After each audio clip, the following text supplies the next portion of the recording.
From darkness to light, this is the story we all share as the people of God. He draws us out to draw us in. From the birth of Israel to the church today, God delivers and dwells with his people. This story began several thousand years ago, and it began with a promise from God to Abraham that he would make his offspring more numerous than the stars in the sky, a great nation who would one day dwell in the promised land. More than 400 years passed, and Abraham's descendants had not seen this promise fulfilled. Instead, the Israelites lived as foreigners in the land of Egypt. Fearing that the Hebrews would grow into a mighty nation and overtake them, the Pharaoh of Egypt forced them to work as slaves. But Israel continued to grow. In response, the Egyptians increased their oppression of God's people, and Pharaoh gave a terrible decree. Every son born to the Hebrews would be thrown into the river.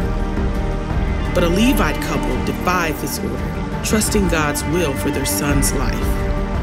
And God did have a plan for this child. Pharaoh's daughter found the baby and took pity on him. She named him Moses because he was drawn out of the water. As Moses grew older and saw the suffering of his people, anger burned within him. When he witnessed an Egyptian beating a Hebrew, Moses killed the man and fled Egypt to hide in the desert. Years passed, and Moses made a new life for himself in Midian. Then one day the voice of the Lord called out to him from a burning bush. God told Moses that he saw the persecution of his people in Egypt, and he heard their cries. He promised to deliver the Israelites from slavery, and he commanded Moses to go before Pharaoh on their behalf. Moses was terrified, so God sent Moses' brother Aaron to go with him. The brothers went before Pharaoh, performing signs and wonders, but Pharaoh would not listen. So God brought down plagues upon Egypt. Yet Pharaoh's heart remained hard as stone. To prepare for the 10th and final plague, the Hebrews marked their doors with the blood of spotless lambs. That night, the angel of death passed through the kingdom, killing the firstborn child of every Egyptian household that did not bear the mark, including Pharaoh's. Heartbroken, Pharaoh told the Israelites to go. They were finally set free, and the Spirit of God led the people out and toward the promised land. But Pharaoh's grief soon turned to rage. He changed his mind and then commanded the Egyptian army to pursue them.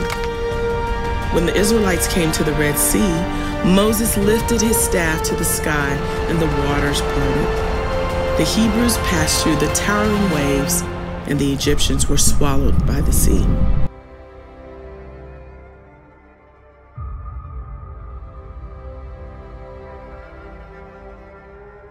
The Israelites found themselves in a harsh wilderness. Though they had just witnessed God's power and might in rescuing them, the people doubted their deliverer would provide, and instead complained of hunger and thirst.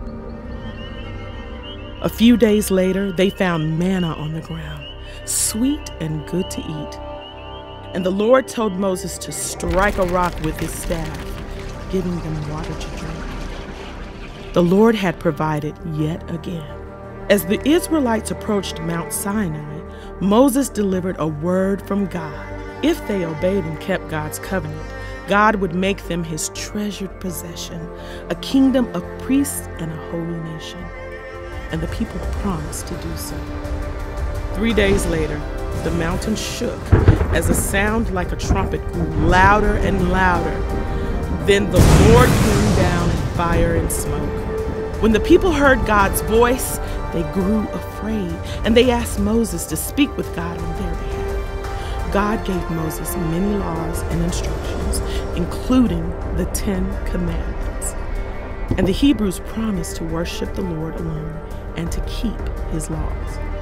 Moses spent 40 days and nights on the mountain with God and returned to find the people bowing down to an idol. They had forgotten their promise. Moses burned the idols and atoned for the people's sin. And though God punished the Israelites, he did not destroy them completely. After the Israelites repented of their unfaithfulness, they went to work making everything that the Lord had instructed. They sewed fine garments for Aaron and his sons and consecrated them with oil for their service as priests. They built the Ark of the Covenant to hold the tablets of the law, and also built the tabernacle where God would dwell with his people, Yahweh, the one who drew them out of slavery. And though the Israelites would endure more strife and hardship, they continued on in hope toward the promised land. The story of Israel is the story of us today. We are God's people. He draws us out to draw us in. And like the Israelites, we will still await the promised land in the midst of our sin and suffering. Yet God is with us.